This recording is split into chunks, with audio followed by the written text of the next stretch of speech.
Bonjour et bienvenue sur cette après-séance complètement à la bourre. Alors comme vous le savez, si vous suivez un peu ma chaîne, il m'arrive par moment de faire des après-séances sur des films qui sont sortis il y a quelques temps déjà, que ce soit plusieurs semaines ou plusieurs mois, parce que je n'ai pas toujours le temps de voir des films le jour J.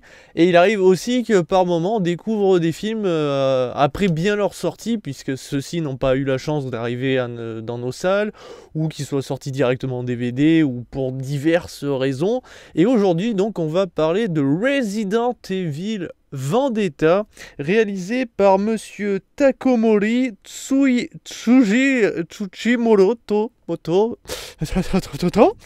euh, qui se déroule juste après les événements de Damnation, Resident Evil.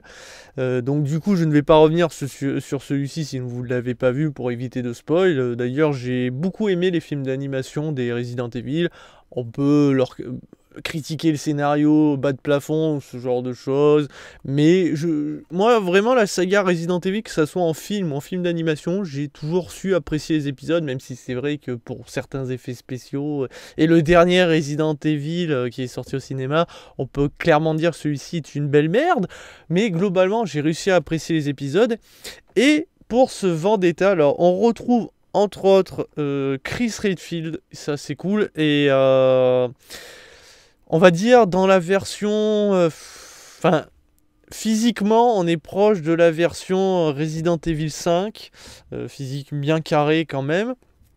Même s'il est quand même beaucoup plus jeune, là on a la version jeune, donc on est plus proche du Resident Evil 7 quand même, d'une certaine manière. On retrouve Léon S. Kennedy. Oh putain, le retour. J'adore Léon S. Kennedy. Resident Evil 4. Alors dans le 4, il était un petit peu blond. Ici, on les version brun. Ça lui va très bien. Enfin, c'est un personnage que je trouve ultra charismatique. J'adore. Même si Chris Redfield reste Chris Redfield. On est d'accord? Et on retrouve, alors ça, ça fait plaisir quand même, c'est un personnage connu, si vous connaissez la saga Resident Evil, mais pas très connu non plus, enfin, c'est pas un personnage qu'on mentionne principalement. Rebecca Chambers, hein, cette femme qui a travaillé dans l'équipe des Storms, je crois qu'elle était médecin. Enfin, en tout cas, elle faisait partie des stars, et elle a été surentraînée, tout ça. Mais elle est devenue scientifique, voilà, pour des raisons, je ne dis pas plus. Et donc, Resident Evil Vendetta raconte, alors je vais sans trop raconter l'histoire, mais en gros, on va suivre un fou. Un fou qui décide de se venger de ce que lui a fait l'État. Je crois que c'est les Américains qui lui ont fait subir ça, qui ont clairement exterminé sa famille, mais amis, tout ça, voilà, clairement. Et il décide de se venger par des méthodes connues des Resident Evil, hein, en utilisant des armes assez uniques, hein, un virus qui permet de contaminer, bien entendu, les êtres humains. Sauf qu'ici, le système de contamination est assez unique et je trouve assez astucieux, ingénieux. Il y a des références aux Illuminados, aux univers de Resident Evil comme le Raccoon City, tout ça. Donc, vous ne serez pas dépaysé. Il y a pas mal de références, mais aussi, et ça, c'est quand même assez bon. Le début du film est excellent puisqu'il fait clairement, je le dis honnêtement, référence au premier Resident Evil avec un espèce de manoir en plein milieu d'une forêt. Il y a une forêt, une équipe de militaires qui va débouler là et découvrir avec joie que celui-ci est habité par d'étranges créatures. Bien sûr, tous les Resident Evil ont ces moments épiques avec des effets spéciaux assez kitsch pour les films. Là, c'est vrai que le film d'animation, par moment, surtout le passage en moto, je n'en dis pas plus, mais quand même est vraiment trop gros. C'est classe.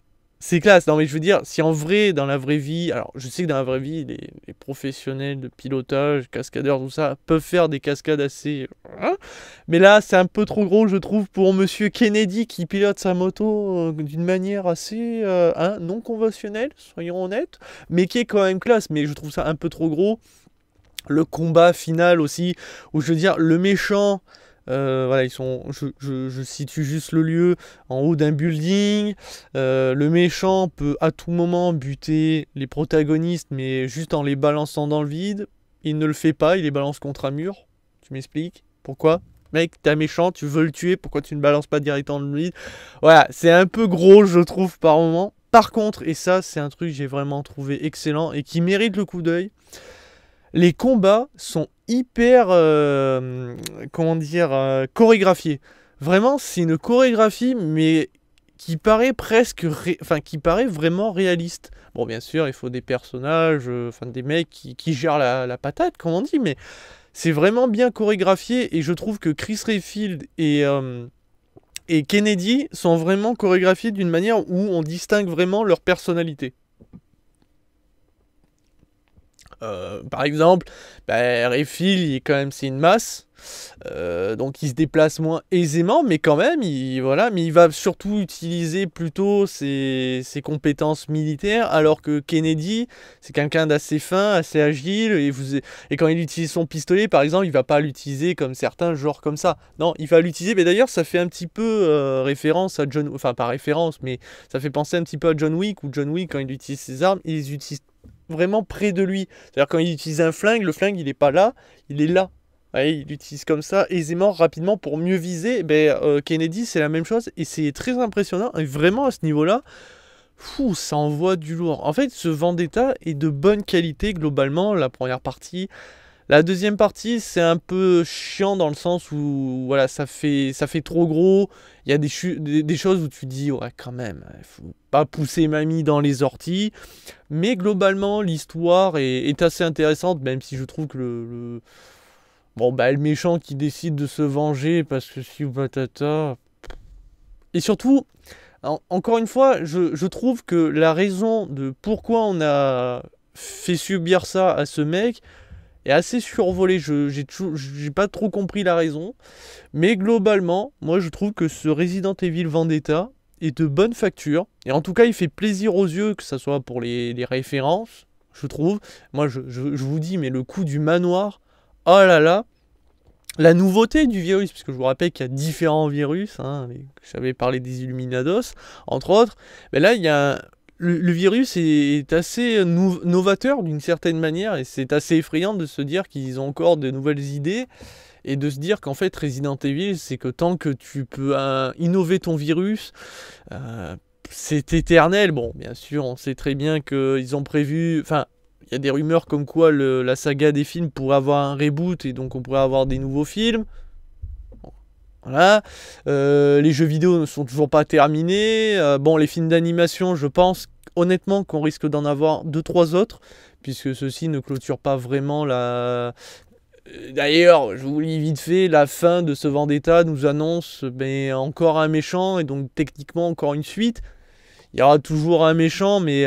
donc du coup... Franchement, globalement, si je devais lui donner une note, ce que je n'ai pas fait pour les autres puisque je ne les avais pas critiqués, moi je lui donne un très bon 4 sur 5. C'est que j'ai passé un excellent moment. J'ai été comme un gosse devant son premier film d'animation avec plein d'explosions, des combats, des tirs, des zombies. Niveau peur, ne vous attendez pas à des jumpscares toutes les 5 minutes. Quand même, ça fait peur. La première partie, hein, avec le manoir, ça fait rappeler de bons moments. Il y a le coup des chiens, mais pas dans le manoir. Voilà, ça, ils sont utilisés un peu plus tard. Voilà, c'est un clin d'œil. Du coup, c'est là où ça passe en mode... Hein, des chiens, une moto... Ouais, là, ça fait un peu trop, je trouve. Mais bon, franchement, je vous invite à le découvrir... achetez-le, payez, et bien sûr, vous le trouverez, je le dis, gratuitement sur tous les sites légaux. Vous le trouverez en très bonne qualité, mais je vous invite quand même à découvrir, bien entendu, les 2 premiers épisodes. Je me rappelle plus du nom du premier Resident Evil en animation, mais bon, il y a Damnation entre autres, et de toute façon, mieux vaut voir Damnation pour avoir les éléments qui seront mentionnés dans ce Vendetta, mais rien, je vous le dis, rien ne vous oblige à regarder les autres avant celui-ci. Rien. c'est tout. Voilà. Sauf si bien sûr vous ne connaissez pas l'univers de Resident Evil et que vous vous amusez à vous lancer là-dedans alors que vous ne connaissez pas Chris Redfield, les événements de Raccoon City, qui est Léon S. Kennedy, enfin ce genre de choses, vous pourrez être perdu. Mais bon, sinon globalement vous pouvez vous lancer sur Vendetta juste pour le plaisir. Mais moi je vous le conseille parce que c'est un très bon film d'animation. Il y a ces exagérations, mais quand tu connais l'univers des Resident Evil en film et tout ça, vous ne serez pas dépaysé, mais globalement, je félicite ce réalisateur. C'est un très bon film de divertissement. Voilà, allez, je vous retrouve très prochainement pour toujours plus d'après-séance et certainement sur un homme araignée. Je n'en dis pas plus. Ciao, ciao!